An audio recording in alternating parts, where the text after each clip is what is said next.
ভর্তা পছন্দ করে না এরকম মানুষ কিন্তু খুঁজে পাওয়া যাবে না। বাঙালি হিসেবে আমাদের সবারই কিন্তু ঝাল ঝাল ভর্তা খুবই পছন্দ। হ্যালো এভরিওয়ান, কি অবস্থা সবার? Welcome to my another mini blog.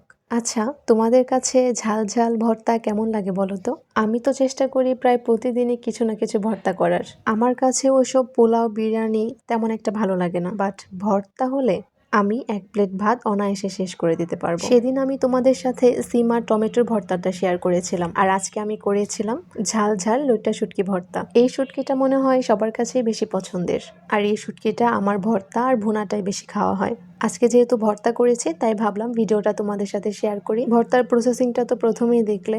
প্রথমে রসুন আর কাঁচামরিচটা ভালো করে ভেজে তার মধ্যে শুটকিগুলো আমি ভেজে নিয়েছি। এরপর সবগুলো শিলপাটায় বেটে নিয়েছি। তারপর আবার একটি প্যান নিয়েছি, এর মধ্যে তেল দিয়েছি আর দিয়েছি রসুনের ফোড়ন। এরপর অল্প কিছু পেঁয়াজ তেলের মধ্যে ভেজে একটু শুকনা মরিচের গুঁড়া দিয়ে দিয়েছি। এরপর হালকা একটু নাড়াচাড়া করে চুলাটা বন্ধ করে দিয়েছিলাম। এরপর আমি এখানে 2টা শুকনা মরিচ নিয়েছি। তোমরা যদি বেশি ঝাল খেতে পছন্দ করো তাহলে আরো মরিচ অ্যাড করতে পারো। অল্প কিছু কাঁচা পেঁয়াজ দিয়ে লবণের সাথে মরিচ আর পেঁয়াজটা ভালো করে ডলে নিয়েছি। আর এই তো আমার ভর্তা অলমোস্ট ডান। এটা গরম ভাতের সাথে খেতে এত মজা। আমি তো বাসায় মাঝে মধ্যে এটা ট্রাই করি। তোমরা যদি এই মজার ভর্তাটা ট্রাই না করে থাকো তাহলে অবশ্যই বাসায় ট্রাই করবে।